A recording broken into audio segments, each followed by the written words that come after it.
It's getting tight at the top of the table in Sky Bet League One, and tonight could be crucial. 3 of the top 4 play. The task for Argyle is simple. Just keep winning.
Good evening. Yeah, just 3 days on from that win against Forest Green Rovers. Another crucial night for Argyle tonight in their quest for promotion this season.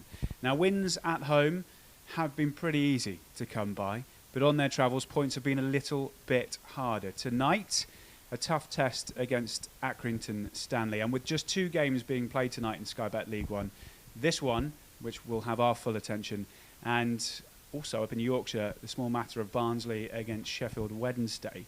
It is a huge chance for Argyle to put a little bit of pressure on the sides below them if things go well.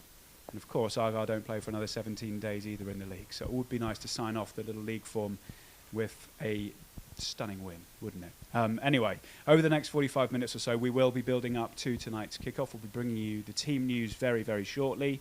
We'll hear from Stephen Schumacher and Matt Butcher, who'll be heading back to the WAM Stadium for the first time as a player.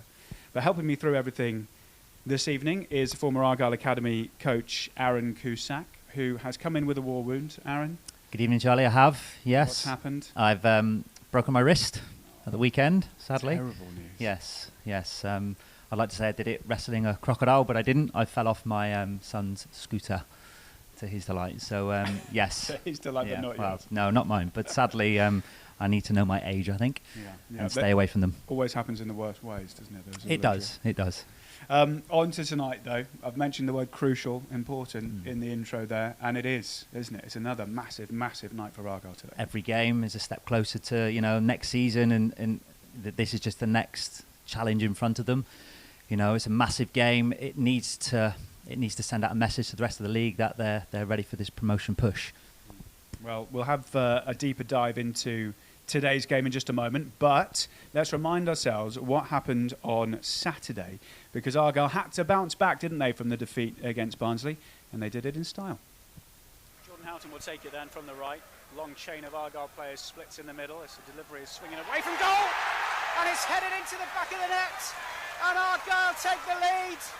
As simple as that. It's a first goal for James Bolton. Yeah, it's as simple as they come. It's a fantastic header, but it's a ball right into the middle of the box. And if you're looking at ways to upset your manager, if you're a Forest Green team, then giving a free header like that right in the middle of their penalty area from a corner, that's the way to do it. Really good header, nice ball in, it's just so simple. it's not just the patience part, so I don't want them to play slow, but it's making the most of opportunities. Forest Green come forward down the other end, and a snapshot is fired in. Azaz. Houghton. Back to Azaz. Low ball towards the edge of the box, and Ennis, who again shields it brilliantly. Butcher to Mayer. Got a man outside of him, but Mayer will cut onto his right foot. He's going to shoot from range. It takes a deflection, hits the post. Ennis is trying to get on the end of it.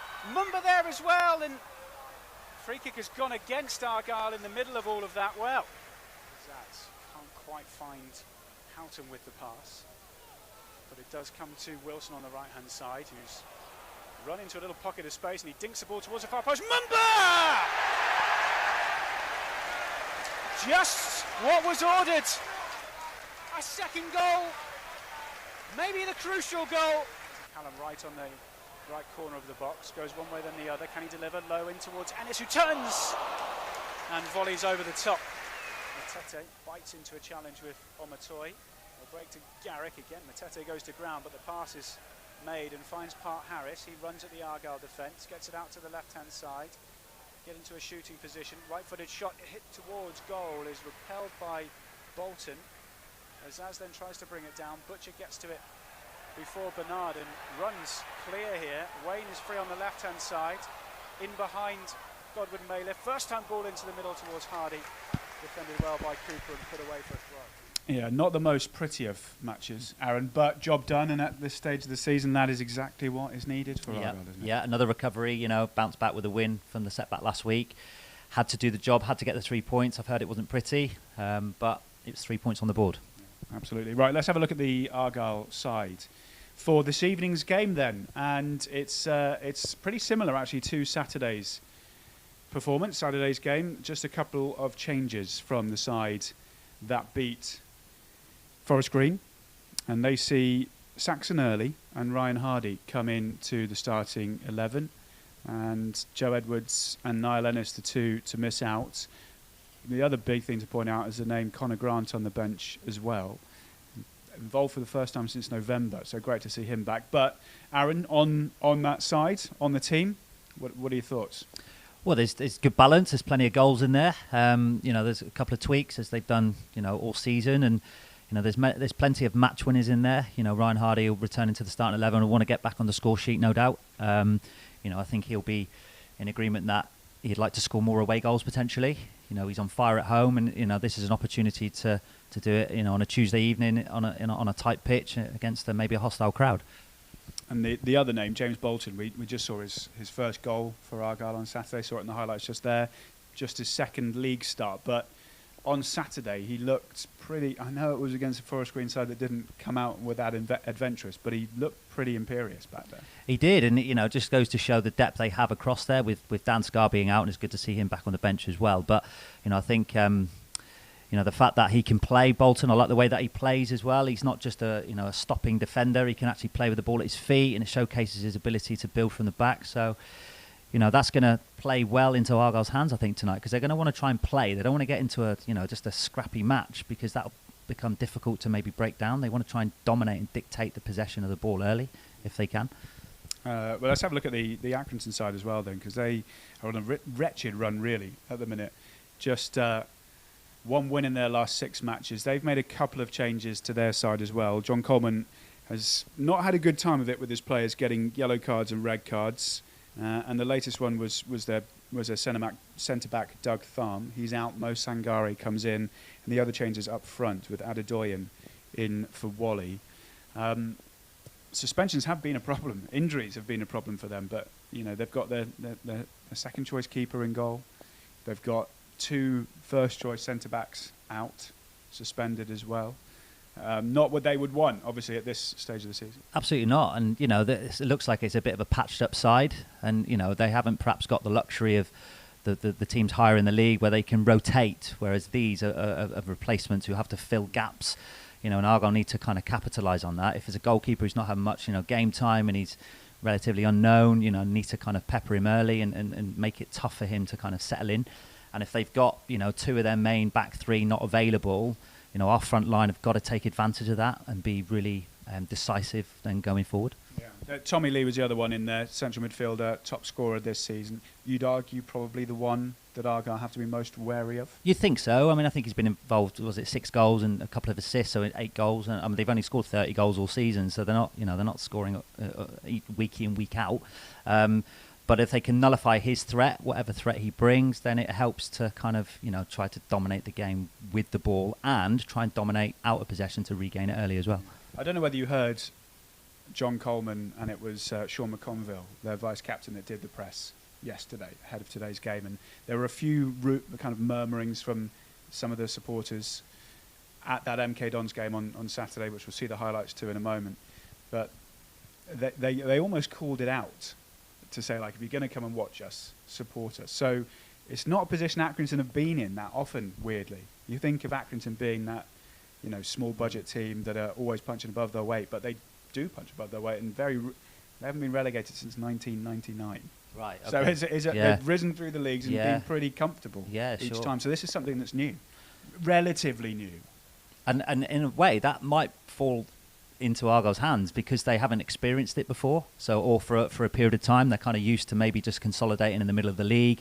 Now they're in a bit of a dogfight, and the weekend's loss to MK Dons is going to be a dent in their confidence. I think they're a couple of points behind. I don't know, might have a game in hand, but looking at tonight, I think Accrington will be happy with a point. Naturally they'd want to win the game, but I do wonder if they'll try and just sit in and see if Argyle can break them down and maybe pinch one on a counter or maybe of a set play of some kind. But we'll have to wait and see.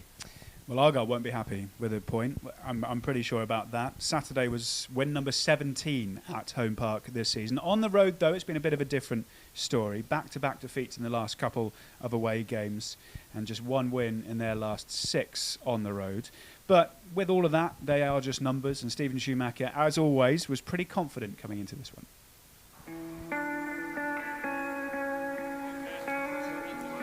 Get a long trip on a Tuesday up to Accrington, but I suppose everybody wants to play football this time of year, don't they, in a position we're in? Yeah, definitely, especially after the good result on Saturday. Confidence should be right there for the players. They'll all be desperate to play, and yeah, we're going to look forward to the game. We know that every time you go to Accrington, it's always a tough night, so we need to make sure we're ready for it. Yeah, we've had some meetings with them over the years. Been one of our most regular fixtures over the last couple of seasons. Similarly to Forest Green, I imagine, where they are on the table, it will be a similarly tough, scrappy, fighting sort of performance from Accrington. Yeah, it'll be a similarly tough game, but I think the styles will be completely different because Forest Green came here with a plan on Saturday to sit back and defend in their own half, and we're really organised. But every time you play Accrington, they're completely different to that. They are one of the highest pressing teams in the league. They come and get right after you. They're aggressive. I remember in the first game here for 25 minutes, half an hour, they caused us loads of problems, forced us into mistakes. So we expect a game like that where they'll get on the front foot. They need to win, obviously. They had a tough result on Saturday against MK Dons, so I'm sure they'll be looking to put that right. Does it make any difference to you approaching this game that there is no game for a while afterwards? Because we haven't got the game on Saturday, then there's the Papa John's Trophy final. So it's a bit of a gap before we play our next league game. No, it won't make any difference to how we prepare for it or what we do. We just think just got to win the game, focus on Tuesday night if we can. Yeah, I know that we've got a little bit of a break, and if we are able to get maximum points on Tuesday, then that will give us, a real good confidence in that, going into that break, going into Wembley with 6 points on the spin. Hopefully we still be in a good position in the league when we get there, and yeah, we can almost relax and enjoy that build-up then going into Wembley, whereas if we get a poor result, then we'll probably be stewing on it. So yeah, we're looking forward to Tuesday, just get on with that game, pick a team that we think can go and win this one, and see what happens after that. Yeah, people always talk about momentum, especially at this stage of the season, and it is always difficult to try and get little runs going together, but it would be an ideal time, wouldn't it, just to string quite a few 3-pointers together here. Yeah, definitely. I think when we lost at Peterborough and then we won back-to-back home games, we were, come on, we might just get going here, and then we had a tough day at Barnsley, which stopped that momentum. We won on Saturday again, bounced back again, showed brilliant character, and then yeah, if we can back it up with another good result on Tuesday night, then that's great. And then we've got a little bit of a break then until our next couple of league games, which is over the Easter period, which is Friday, Monday, and obviously there's loads of points to play for over that weekend. So yeah, it is nice to get momentum and get on a run, but I say we just focus on the one game, take each game as it comes. We know there's only 9 left in the league, so every one of them are huge. Yeah, and as we've spoken about a lot recently, especially since January, the squad is a huge factor. We've seen players coming back, like James Bolton getting his first league start on Saturday. You've mentioned that Dan Scarr's been back in training. He was involved in the squad, obviously, on Saturday. Tariq Wright was back in training. It feels like they're coming back kind of at the same time, at the right time as well. Yeah, because the more players we've got to choose from, then the better the options, and everyone's then got to be on top of the game. That's the beauty of having a strong squad. That, look, we know I've made rotations and I've made changes throughout the season, but there's going to be a time where people know that if I play well and keep me shared, then that's going to give them a massive advantage. And if they play well, then we've got a decent chance of winning the game. So yeah, it's good to have people back. I know there's going to be a few sore bodies today, probably from Saturday's game, so we have to assess that this morning and then pick a team that I say that can go and fight and compete and try and win at Accrington. Stephen Schumacher there, and he spoke, Aaron, after the Barnsley game about maybe trying to come up with a different way, a different approach to away matches, because if you look at it in kind of as a whole at the minute, it does look like a poor run of form away from home. Just a 1 win in 6, just the 2 wins in the last 10, I think it is, on the road. But, and I'm going to caveat this now, out of those last 6 games, we've had Sheffield Wednesday, we've had Ipswich, Bolton, Peterborough and Barnsley. Lost 3 of those, drawn 2 of those. So ordinarily, if you'd lost to all of them or done the same as what we've done this season against them throughout a season, or throughout 2 or 3 months, you'd probably think, okay, fair enough. But because they've come together, it looks worse, doesn't it? Absolutely, and I think what it does is it heightens people's concerns because of the way in which the games are being so clustered together. Yeah. You know, and they were unlucky at kind of Sheffield Wednesday. I think we can both agree that they were deservedly beaten at Peterborough and Barnsley, you know, second half in particular last week. But, you know, so I think the biggest concern for them is the fact that they're shipping goals. You know, I think it's 1 clean sheet since the turn of the year on the road. I think it was against Bolton, and you know, so that if they can get back to kind of making themselves difficult to break down and keeping clean sheets, they've got every chance. We know that they'll get at least a point, but obviously we know that they're capable of scoring goals as well. So if they can tighten up at the back and make it difficult to become exposed, then you know there's a likelihood that they are going to get a goal or 2 in the game that they're playing. Yeah, that change of approach thing though that he mentioned, like what from a coach's perspective, what is it when you go away? There's obviously the travel. The first team travel the day before, so it's not like, you know, they get their rest and everything. You know, what makes it more difficult? I think it's a number of different things, really, but probably, you know, one of the key things is that they're not used to the pitch or the ground that they're playing on. You know, pitches are different, not shapes, but sizes in particular. Yeah. You know, widths and lengths are slightly different, and you know, if you're playing on a home park pitch where it's a beautiful surroundings and it feels like you can express yourself with a big crowd, when you go to a tighter pitch where the crowd are a little bit more hostile, you don't quite know the distances, and you know you've got to take the game as it comes, and I think they just need to, for me, they need to be a little bit more compact out of possession when they lose the ball and the turnover. You know, in the last couple of games that I've certainly commentated on, they looked like they were going to concede nearly every time the teams broke on them. So I think it's just going away to different situations and different setups and knowing how to become really compact and you know, increase their resolve. Tonight then, it isn't one of the big hitters in the league. There are sides, as we've already said, that are struggling at the bottom of the table. Argyle had to play against one of them on Saturday and did it fairly comfortably, albeit not prettily. Tonight, how do you see this game go? You know, will it be similar to Saturday? Do you think Accrington will have a different approach to Forest Green? It's a difficult one because, you know, if you look at Argyle's current away form, Accrington might fancy their chances to say, actually, if we can make it difficult and disrupt them and don't give them time to get the ball down, then they'll try and, you know, take what they can. But I wonder if the longer the game goes on, if Accrington don't score, they certainly don't want to concede. So they then might just try and, so to speak, park the bus and say, come on and break us down, and just go to 2 banks of 5 almost and say, what have you got to get through us? Because a point is better than nothing. And like we said, 5-10 minutes ago, they might then try and kind of hit them on the break and pick a goal.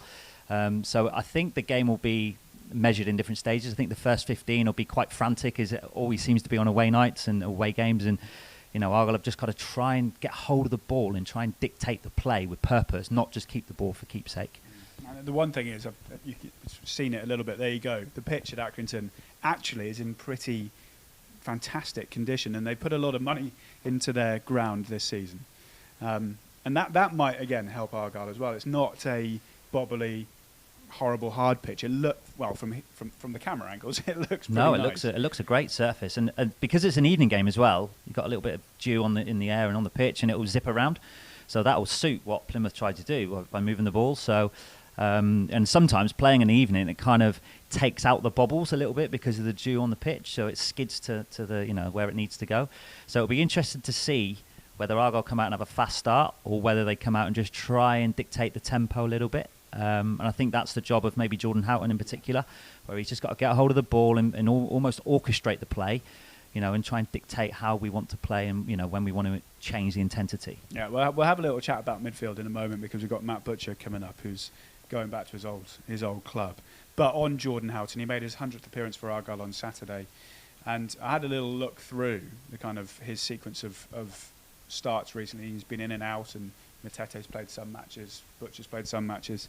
But recently, the losses, Jordan Houghton hasn't started it. Those away games, those away losses to Barnsley, Peterborough and Sheffield Wednesday, he didn't start the game. I mean, you're looking at stats there and trying to make something, but there could be something in that, like you were just saying, that trying to dictate the tempo, because that's his game. Absolutely, and not only that, just out of possession, knowing where to stand, just to plug those gaps. Defending isn't always about winning the ball; it's about stopping forward play as well. So just being able to position yourself and mark space to then intercept and restart the possession is something that might have been missing when Houghton wasn't in the team. So it'll be interesting to see how he fares this evening. Well, we want to have your thoughts on today's lineup, on how you think today will go. You can get in touch with us in all sorts of different ways. The usual ways on social media, at Argyle. You can find us on Facebook as well for the same name. I'm just going to look at the computer screen to my side now, because you can also comment on the YouTube video below if you're watching on YouTube at the moment. And I quite like doing this, because there's always very, very positive predictions, Aaron. So Darren's gone for a 2-0. We've got a 4-0 in there as well. Graham says Argyle win. Lots of chat about Wembley on there as well. But Hardy, his name has come up quite a few times. And you've mentioned it already. Could be a night for Ryan Hardy to try and grab a couple. Could well be. The pitch looks like it would suit him. Greasy, quick. He's got his pace and he can run onto it. And it'll be interesting to see whether... I think, with that in mind, I think Danny Mayer and maybe Finn Azaz have got a real key responsibility to drag, if they play a back three, to drag their wide CDs out, which will then leave potentially Ryan Hardy 1v1, with a bit of pace to run in behind. Keep those comments coming in. We love the predictions, especially. The positivity.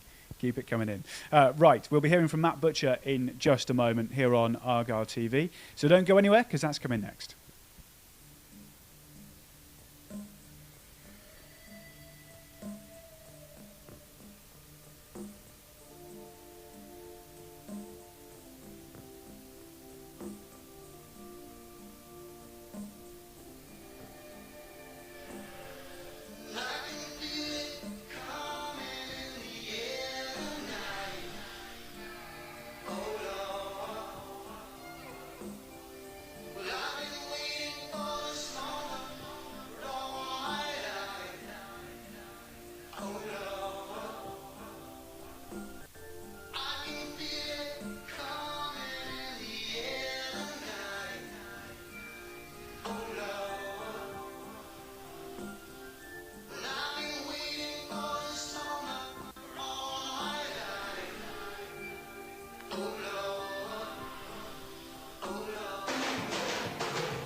All right, you're watching Argyle TV with myself, Charlie Price, and Aaron Cusack. We're getting closer to kick-off at the Wham Stadium for tonight's game between Accrington Stanley and Argyle. And a man who's played for both is the Argyle number 7, Matt Butcher. He's been a pretty integral part of Argyle's side in the last month or so. 7 starts out of the last 8 matches. He spent 2 seasons at Accrington and is looking forward to heading back there. It's always nice to go back to see some familiar faces, not just the players, obviously people from around the club. So that'll be nice, and hopefully we can build on the performance on the weekend.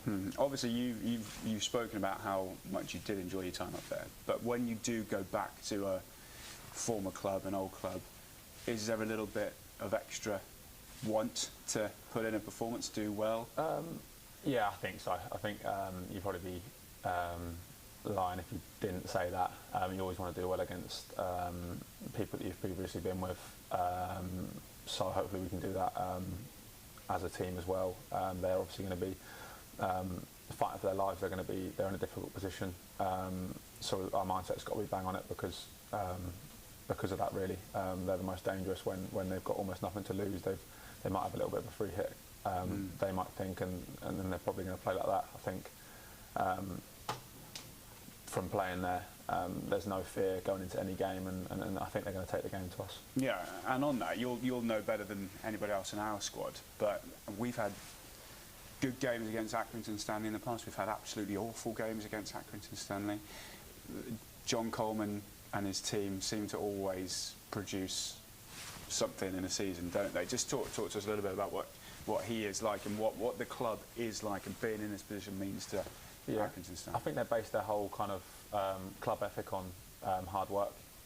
So if you get that and you get people wanting to do well for the club, which I think they've got and they've had for the last God knows how many years now, but you've always got a chance, and you're always dangerous. I think they're not a team to come and sit off. They want to impose themselves, and they want to affect the game. And like I said, them fighting for their lives is just going to heighten that. So we've got to make sure we can stand up to that first and foremost, and then put our own stance on a game after. Having said they're fighting for their lives, we're fighting for something pretty special as well. So, you know, it is incredibly important that we do build on what happened on Saturday, isn't it? Yeah, of course. I think we've spoken about that. If we can hit that 80-point mark by the start of April, then that'll be massive for us going into that last run of games. So especially with the cup coming up, I think we want to go into that week with 2 wins and really bring that momentum through, and just keep holding on to that winning feeling. That Butcher there, he's been impressive recently, hasn't he? Yeah, fair play. I mean, he's been involved. Was it 7 of the last 8 starts? Yeah, well, 8 and 9 now. Today. 8 and 9, yeah, excellent. And I think it just goes to show his professionalism.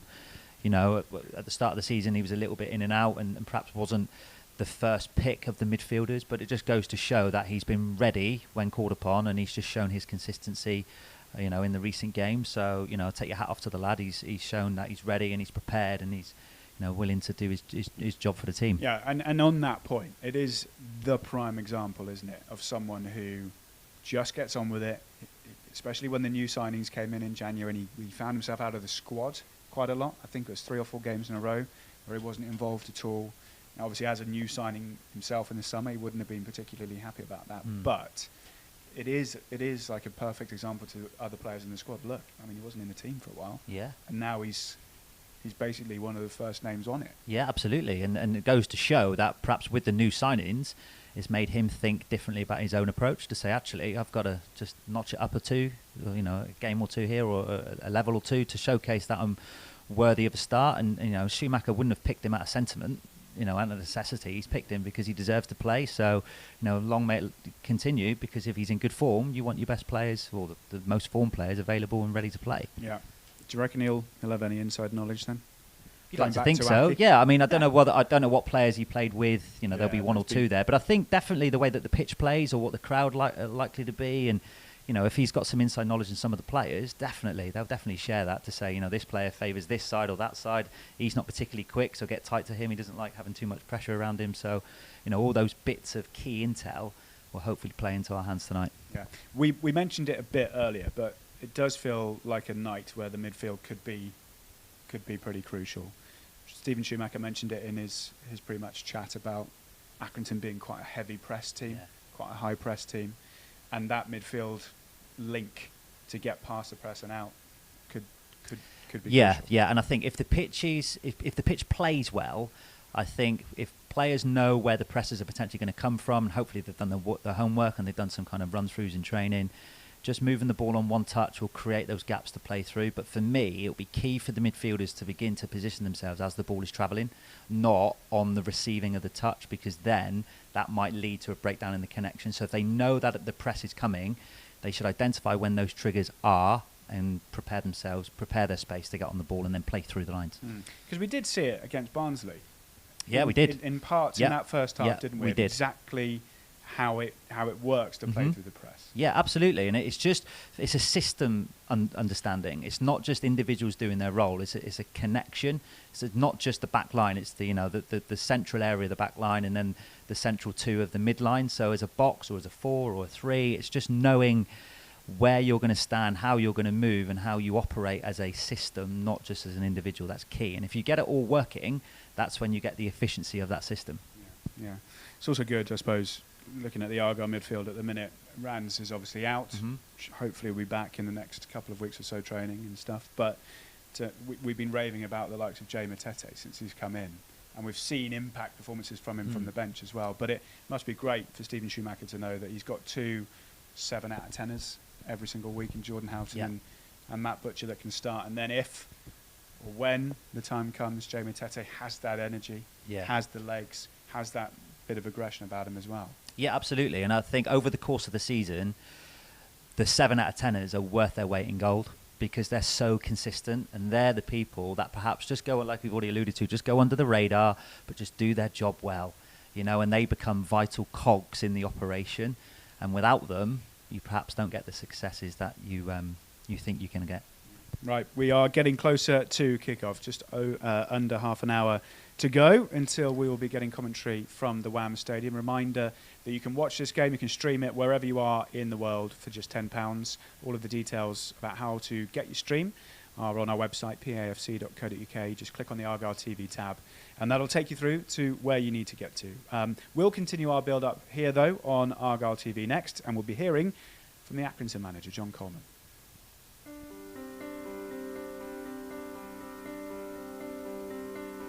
Can you pledge 35 hours for Project 35? Pledge 35 hours for Project 35. Pledge 35 hours for Project 35.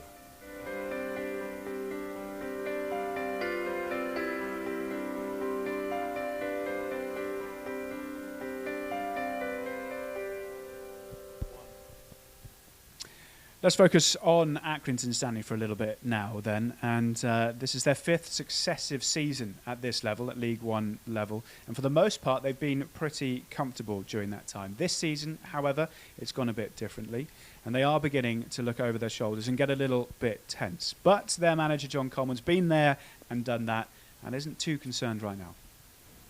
This season we haven't been good enough at home, not for the ones to try. But simply the opposition have been a little bit better than us on quite a few occasions.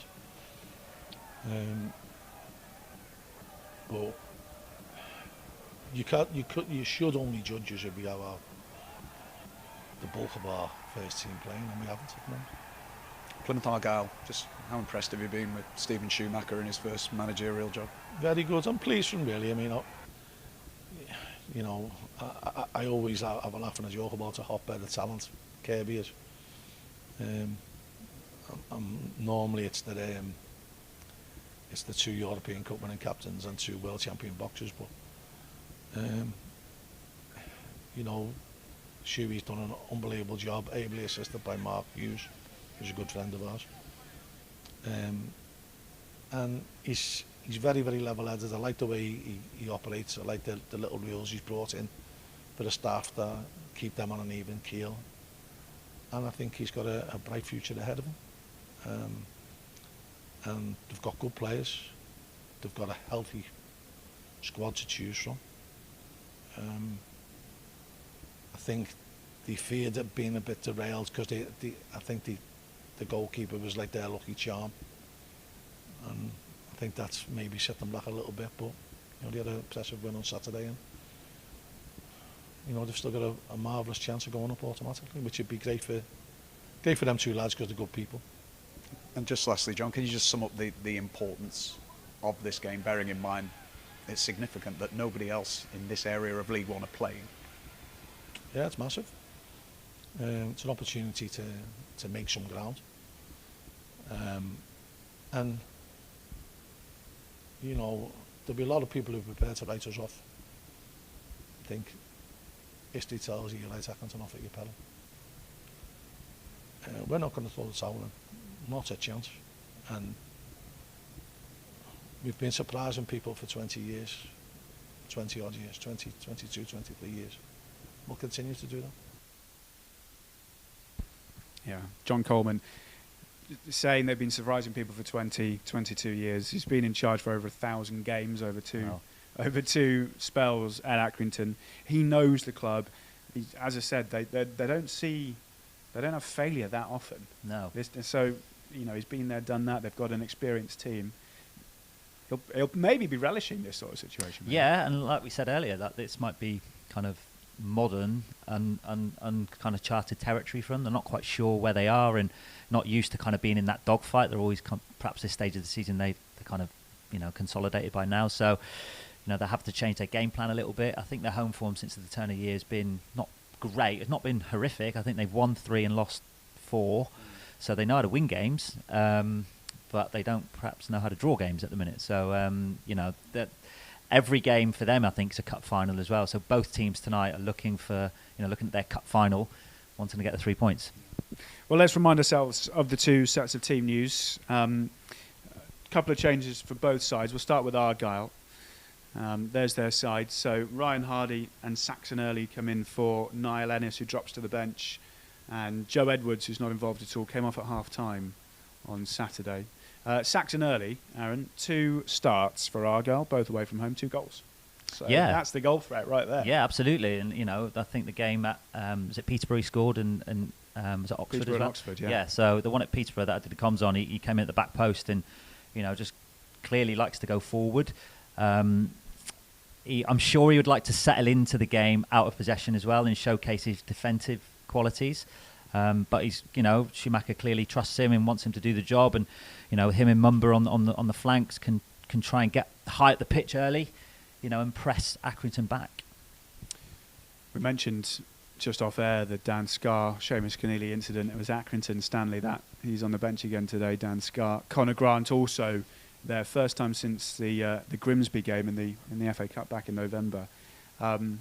We always say it, but it is so good to see Conor Grant, a different sort of kind of left wing back than what we have in the squad, but he's been such a servant for Argyle. Yeah, absolutely, and I think it will bring confidence through the whole squad to see a teammate return to action and, you know, be part of it, and he'll be, you know, relishing the chance just to be involved tonight. You know, he might not get any minutes, but when he's ready, you know, he's clearly ready to play because he wouldn't be in the squad, but just being back out there, you know, even under the lights, smelling the air, those types of things, they're the bits that get, you know, the juices flowing for these professionals. Let's have a look at the Accrington side as well. They've made a couple of changes. Like Argyle, John Coleman desperate to try and get the 3 points. Their changes are in defence. Doug Tharm out suspended because of an accumulation of yellow cards. He's been replaced by Mo Sangare. And the other changes up front with Adedoyin, who got a goal actually in the win against Forest Green Rovers. He's in for the experienced Sean Wally. We've spoken about their defence and the fact that they've got Tharm out at the minute. They've got Harvey Rogers, who's serving the second game of his suspension because of the amount of yellow cards. Their goalkeeper's out. But going forward, Adedoyin, this is his first start, I think, of 2023. He's a part of the Everton Academy. He scored recently. You know, Sean Wally hasn't been on the scoring sheet at the minute. He obviously has a little bit of confidence about him at the minute. Yeah, definitely. I mean, I don't know too much about Adedoyin, and I know Presley's been playing alongside McConville and Wally when they've been as a 3. But if you put Wally and McConville together, you've nearly got a combined age of 70. So, you know, that to me doesn't strike that they're full of pace, those two, when they're playing together. But, you know, Adedoyin might have a little bit more intensity about his game. So they've just got to be mindful as always, you know, always respect the opponents. Perhaps don't fear them, but always respect who you're up against. And, on paper, if Argyle to a man can win their 1v1 battles, this should be 3 points. Just watching the pictures there. Nice, clear evening. How do you see the game going then? If I have to put you on the spot.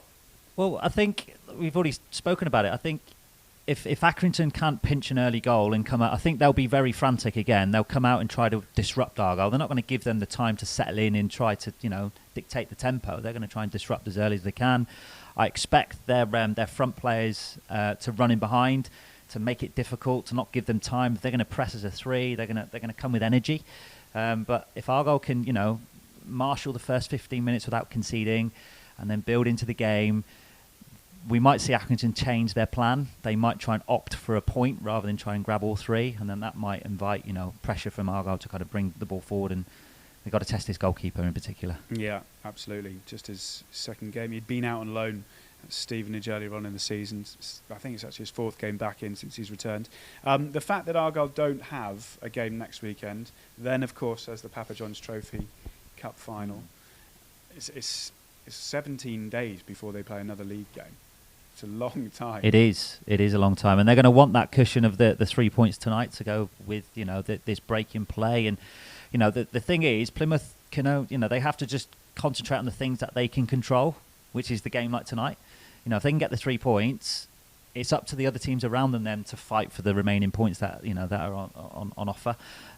So they're going to want to go into this break knowing that they've done everything they can in preparation for the next league game. Yeah, and it is also with Ipswich not playing and Barnsley playing the top side, and that's the other game that's being played today. There's only one other game being played today. It is a chance to create a little gap. I know they'll have games in hand, but at this stage of the season, points on the board are surely. Oh, without question. Yeah, every team in the land will want points on board rather than games in hand, because with games in hand, you just never know. You just never know. Whereas the points on the board, you've got them.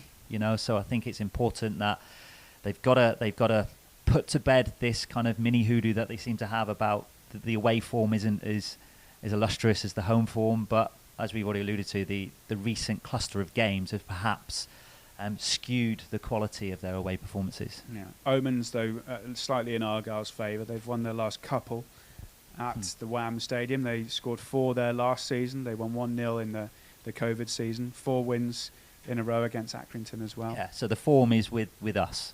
So may it long continue. I think it's crossed.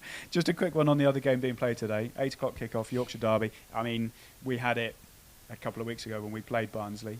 It's like the game that everybody in this league is looking at. They are 2 sides, bang in form. Ipswich are the other one, the top 3 in-form sides in the league. Yeah. With your Argyle hat on, what do you want from that game?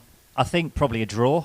But if I had to pick a winner, probably Sheffield Wednesday, because I think Barnsley are probably the form side.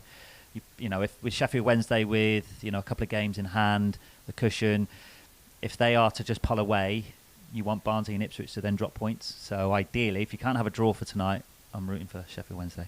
We'll keep you up to date with that. But of course, as I've been seeing on social media and from some of the comments that have been coming in as well, just focus on ourselves. We don't can't have any impact on what happens elsewhere. A couple more comments then for what has been coming in from you guys, and there's absolutely loads of them. Marcus goes, definitely need 3 points. It's time to turn our away form around, something we've been talking about just a moment ago. Ads Taylor says, second choice goalkeeper for Accrington. Let's take it past him, lads. And then Rebecca, slightly pessimistic, goes, Argyle always lose away, but I'm hoping for a win. Aren't we all, Rebecca? Aren't we all? Right, that is us pretty much done for Build Up here on Argyle TV. Remember, you can watch it live wherever you are in the world for just £10. All you need to do is go to our website, pafc.co.uk, click on the Argyle TV tab. It'll take you to the streaming options, and you'll be able to watch the game and hear myself and Aaron up in commentary, because that's where we're going to be heading next. So stay tuned, because another big night in Argyle's promotion push is coming next.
on the edge of the area. Gets it onto his left foot. Mumba!